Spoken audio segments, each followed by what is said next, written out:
Hey guys, and welcome back to the channel. Today we're reacting to Jake Tran's video, the CIA's plot to assassinate Julian Assange.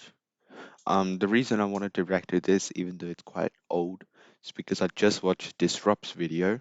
If you haven't seen my reaction to that, please make sure to check that out. But that was on the whole Julian Assange video, on the whole Julian Assange and everything he did. But why I wanted to watch this is because although Disrupt's videos are very good, it's different. It's different in the way that it's kind of hard to keep up with all the information if you don't know the whole background to it. Distrust videos are more like if you know the whole background and you just want to watch a sick documentary on everything. Jake Tran, on the other hand, is quite easy to follow, and I find that good for me, especially considering I know very little based on this whole debacle, conflict, whatever you want to call it. Jake Tran makes banging videos, so please make sure to check him out. But yeah, let's get into this. This guy's a traitor, a treasonous, and he is broken. Also, just so you, for background information, Julian Assange is the guy that, this is what I learned from Distrust's video, but Julian Assange is the guy that founded WikiLeaks and ended up leaking thousands and thousands of documents and a lot of secret information that shouldn't have been known. So that's the background if you didn't know about This it. guy's a traitor, a treasonous, and he has broken every law of the United States. And I'm not for the death penalty. So if I'm not for the death penalty, the only one to do it illegally shoot the son of a. Date 2017. Target Julian Assange. He's Australian as well, which I don't know why that's interesting to me. The founder of WikiLeaks. Location the Ecuadorian Embassy in London. Objective killer capture. Origins of this order from quote the highest levels end quote of the US government and CIA. Normally, a target like Assange would be easy. Grab him from his way home from work, or shoot him as he walks to get his morning coffee. The only problem was Assange did none of these things. He hadn't done any of those things in years. For 5 years, Julian Assange had been hiding in the Ecuadorian embassy in London. Killing him there or sending in the 5 years. See, I didn't really know that from watching Disrupt's video. police would go against international law and be a foreign relations disaster, so the CIA had to concoct another plan. First, they discussed secretly kidnapping him from the embassy and bringing him back to America. But that would make it too obvious America broke the law, so they changed tactics. Kidnap him, turn him over to the British, that way no one would know who was behind it then, right? But then there was still the chance he wouldn't get extradited back to the US if the British police got him. Eventually, they got so desperate that they had no choice. They discussed the unthinkable. Did the CIA plot and plan to kill Julian Assange? Well, unthinkable for everyone else, very thinkable for the CIA. Going against every international law, they contemplated assassinating Julian Assange in the embassy where he lived. Is it safe for the guy to talk about all this? Because damn, how does the public know about what the CIA wanted to do? It's kind of nuts. Poison snipers sending in assassins, nothing was off the table. But then came another variable the US didn't plan for, the Russians. Realizing the CIA would want to get rid of Assange, they decided to do the opposite. They would help him escape to Mother Russia. After all, the Russians didn't grant Edward Snowden asylum out of the goodness of their hearts, but because it was a great way to humiliate the US. Doing the same for Assange would be another great victory. The CIA finds out about the Russians' plans, so they scrap their killer capture plans, and now have to brainstorm how they would intercept a Russian extraction. If the Russians were gonna help him escape by car, London shootout. the CIA would crash into it with their own vehicle, then grabbing him, while prepared for a firefight in the process in the middle of London. If the Russians were going to fly him out, they would get the British police to shoot out the plane's wheels before it could take off to Moscow. The US, UK, and Russian intelligences were in a race to see who would get to Julian Assange first. Quote, it got to the point where every human being in a 3-block radius of the embassy in London was working for one of the intelligence services. Whether they Damn. were street sweepers, or police officers, or security guards, end quote. The question is, Damn. why? Why was this one man so feared by the US government that they were quote completely detached from reality? That they were concocting plans to kidnap or assassinate him within a foreign embassy in a foreign country? What does it take to get to the top of the CIA's hit list? I'm only asking for a friend. Julian Assange, founder of WikiLeaks, has been arrested in London. Founder of WikiLeaks, Julian Assange, is finding out London that he'll be police extradited have to the arrested United WikiLeaks States. founder Julian Assange. Here you can see him being dragged out of the Ecuadorian embassy by British police.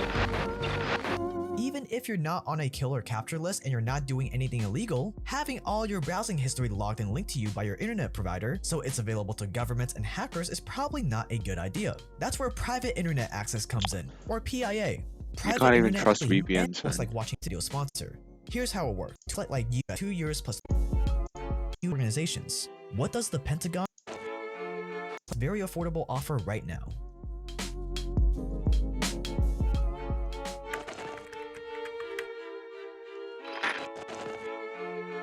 Julian Assange was born in Australia in 1971, and by just 16 years old, he was already a hacker. Under the codename Mendax, Assange broke into some pretty huge organizations. What does 1971, 1987. I didn't even know computers existed. the Pentagon, the US Department of Defense, NASA, Panasonic, and Lockheed Martin all have in common? They were all hacked by Assange when he was just a teenager. Needless to say, he was a child prodigy, the kind of person you'd only expect to see in movies. That was until 1991, when Assange got caught trying to hack into a Canadian telecommunications company at the age of 20.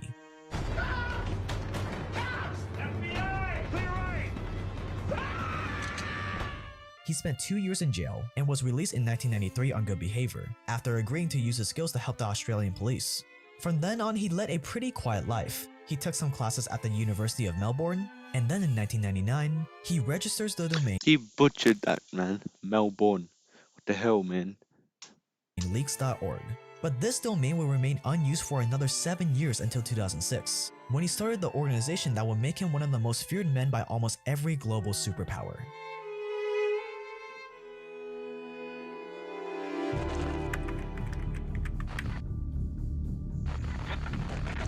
WikiLeaks changed the game. When it launched in 2006, it was like nothing the world had ever seen before. Anyone with any important information or proof of classified secrets could submit their data to WikiLeaks anonymously, something that was not very common back then. It worked like a really big Dropbox, but instead of sharing pictures from family holidays, you could share top secret information with the publishers. They would sort through the info, decide if it was important enough to publish, and then they would pass it on to huge news agencies like The Guardian or the New York Times.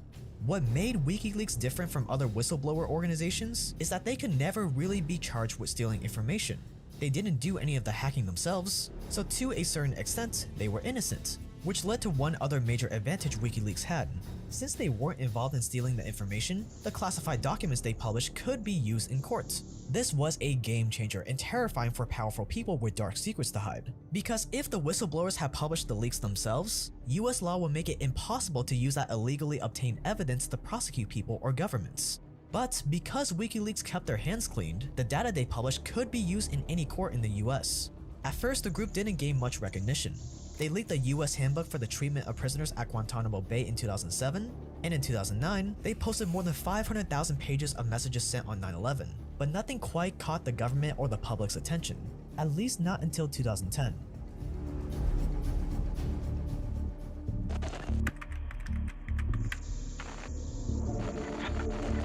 In April 2010, WikiLeaks releases this video. It's a simple, low-quality video from an Apache helicopter involved in a Baghdad airstrike on July 12, 2007. Parts of the video unfortunately have to be censored for the YouTube algorithm. It's available uncensored if you want to search for it yourself. This video was an airstrike that killed 18 people. Pretty standard stuff for the US military. What was strange, however, was that for a group of armed insurgents, they seemed to be walking around rather calmly, while a loud, heavily armed, unmistakably Western Apache helicopter was roaming above. But rest assured, the US military promised us that, quote, "There is no question that coalition forces were clearly engaged in combat operations against a hostile force." Move along, there's nothing to see here. But Reuters weren't happy with that answer, so they filed a Freedom of Information Act to request a copy of a video of the engagement, but to no avail. That was until the encrypted footage made its way to WikiLeaks. They decrypted it, titled the video Collateral Murder, published it, and this is what it revealed. These were not enemy insurgents hostile forces that the US military shot up, but two unarmed photographers for the news agency Reuters, Namir Noor Eldin and his driver Sahid Chama. The pilots mistook their cameras for weapons, and a myriad of other casualties that didn't have any weapons or seemed to be hostile at all.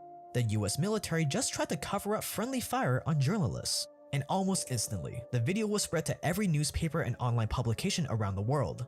Of course, our top story this morning, the White House blasting the release of over 90,000 U.S. military records on the war in Afghanistan. WikiLeaks.org, a whistleblower website, has published what it says are nearly 92,000 official U.S. documents of raw data on the deaths and casualties collected over the past 6 years. The WikiLeaks website released nearly 400,000 secret U.S. files on the Iraq war late today. It was the largest leak of classified U.S. files in history. Everyone came to know the name WikiLeaks and Julian Assange. Everyone, including the US government. And they were not happy. The Pentagon called WikiLeaks a national security threat. The person who leaked the video, Chelsea Manning, got caught, not because of WikiLeaks. She was arrested for leaking the video and thousands of other classified documents to the organization. They tried to block off WikiLeaks' funding, but the organization just moved to Bitcoin. But at the end of the day, they couldn't arrest Assange for publishing the video since he had no involvement in stealing it. But just a few months after leaking the most embarrassing clip against the US government in recent memory, Julian Assange was accused of a crime. A crime that would conveniently discredit him, discredit WikiLeaks, and discredit any other leaks they would publish in the future.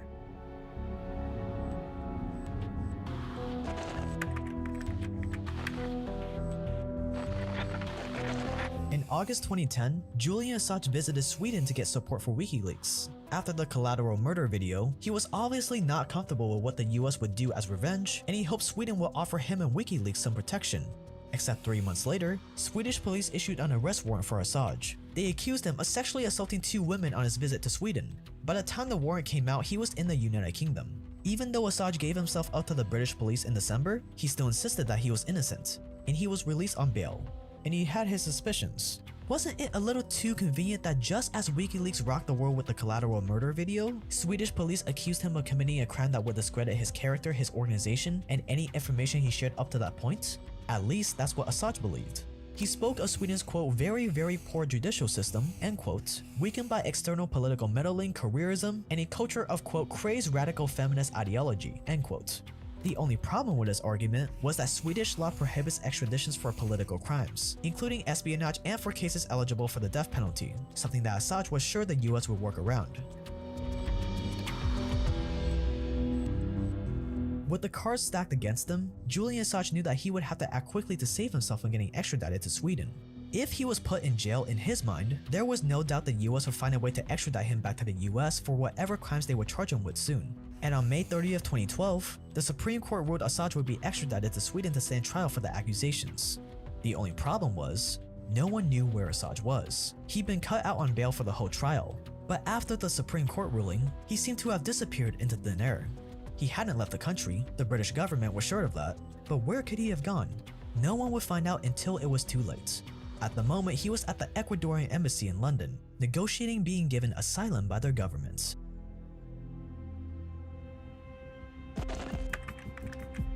Wait, so did Ecuador team up with Russia to, is there no Russian embassy in London? Or in the UK for that matter? What? Like, why didn't Russia just, if they wanted Julian, why didn't they just put him in the Russian embassy? On August 16, 2012, the foreign minister of Ecuador announced that Julian Assange had been given asylum at the Ecuadorian embassy in London. We trust that the United Kingdom will offer as soon as possible the guarantee for the safe passage for this asylum of Mr. Assange, and that they will respect those international agreements that they have signed in the past and that they have always respected. A tiny office in the embassy was converted into a studio, with a bed, shower, treadmill, kitchenette, and computer. If he had guests, they'd visit him in his little studio. His lawyers, therapists, and even a personal trainer had to make do with the small space. If he ever stepped foot outside the embassy, British police officers were front and center, ready to arrest him on the spot for skipping bail.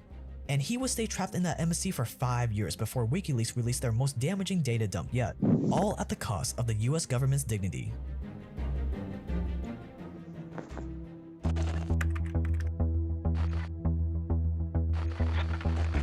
Julian Assange was a target for the US government under both President Obama and President Trump. He embarrassed the military, showed them how weak their security was, and on March 7, 2017, he released what they called Vault 7. 2017.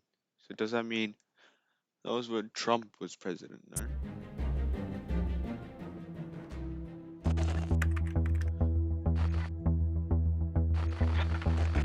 Julian Assange was a target for the US government under both President Obama and President Trump. Oh yeah, under both of them, yeah.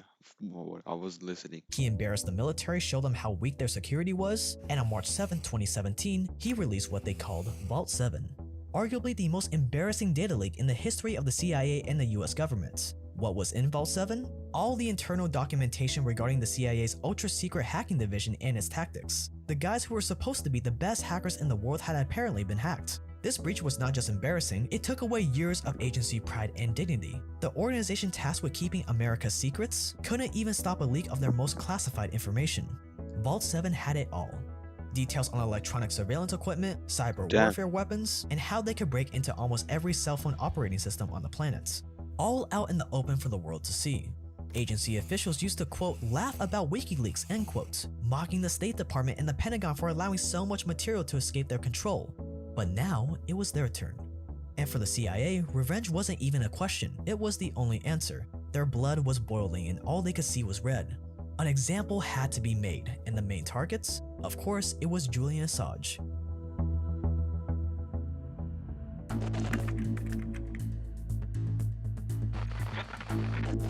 On April 13, 2017, the CIA director at the time, Mike Pompeo, was on a warpath. Less than 5 weeks after Vault 7's publication, Director Pompeo made his new stance very clear. WikiLeaks was now a full-blown non-state hostile intelligence service and a direct enemy of the United States. WikiLeaks walks like a hostile intelligence service and talks like a hostile intelligence service, and has encouraged its followers to find jobs at the CIA in order to obtain intelligence. It's time to call out WikiLeaks for what it really is. A non-state hostile intelligence service often abetted by state actors like Russia. This new classification was bureaucratic speak that now justified the use of offensive measures against this non-state hostile intelligence service. The fight was on, and according to Mike Pompeo, there were no rules. After his speech, he gave CIA officers the order to figure out the, quote, art of the possible, end quote. He said, quote, nothing's off limits. Don't self-censor yourself. I need operational ideas from you. I'll worry about the lawyers in Washington, end quote. Which led to all the insane plans we talked about at the start of this video. Despite all the planning though, their plans never went forward because their lawyers said it would be a bad idea. And it wasn't because they thought let's not kill a guy who hasn't even been proven guilty of the crime. No, they didn't do it because the lawyers in Washington said it wasn't a good idea. So even though Assange escaped becoming the next name scratch off the CIA's hit list, life wasn't going so well for him at the same time either.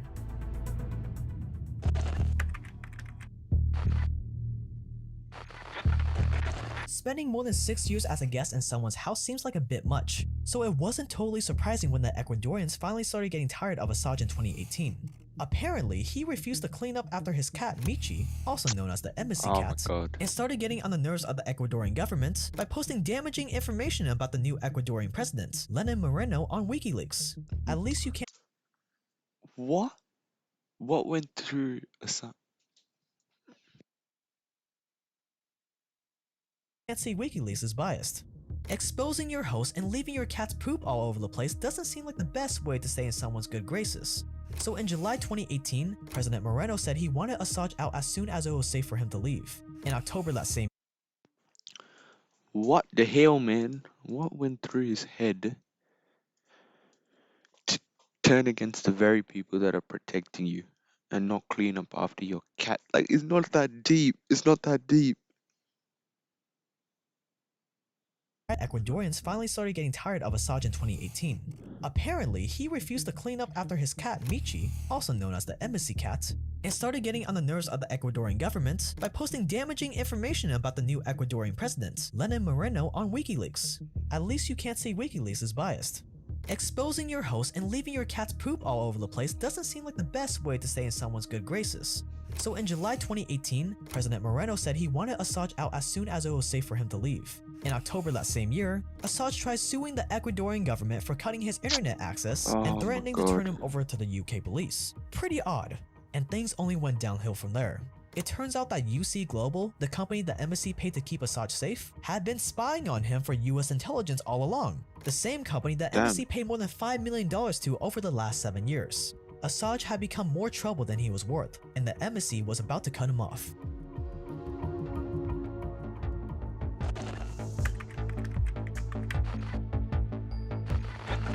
On April 2, 2019, President Lenin Moreno announced Assange was no longer welcome at the embassy. The reason? It had everything to do with Assange violating the terms of his asylum, and had nothing to do with the fact that WikiLeaks had published pictures that linked Moreno to a corruption scandal. Assange had very little time to prepare when 9 days later, the Ecuadorian government invited British police into the embassy to arrest Assange on the basis of skipping bail. That very same day, Assange was found guilty and sentenced 50 weeks in prison starting May 1st. Oh, that's The less than a US's year. time had come. Assange had been secretly indicted over a year earlier in March 2018, and on the same day he was arrested in London, the indictment was unsealed. He was charged with conspiracy to commit computer intrusion. A month later, while serving his sentence in the Belmarsh prison, the US added 17 charges to the list. The maximum sentence? 170 years in prison. 170 years for the leader of an organization that wasn't all that different from other news agencies that published leaks. At his extradition hearing in May 2019, Assange said, quote, "I do not wish to surrender myself for extradition for doing journalism that has won many awards and protected many people." End quote. On July 4, 2021, a judge denied the extradition request on the basis of Assange's mental health making him a suicide risk, but he was also denied bail because he's a flight risk. So for now, Assange hangs in limbo.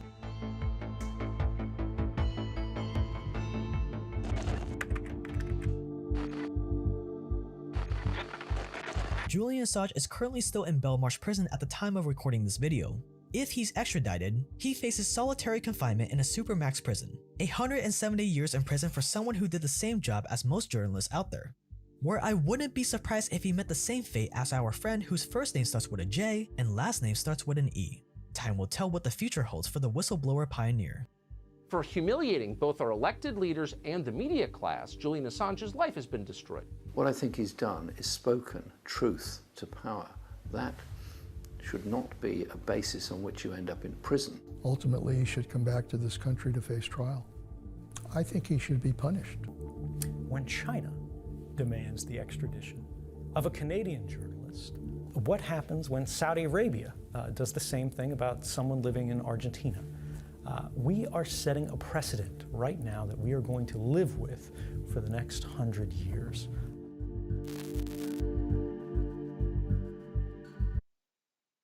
I guess this was the arrest warrant, was it? That they just decided to drop.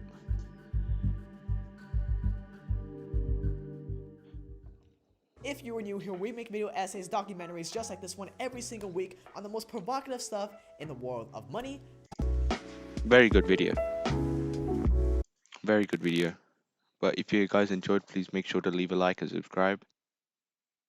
It'll help me a lot, and make sure to take care, and I'll see you guys in a bit.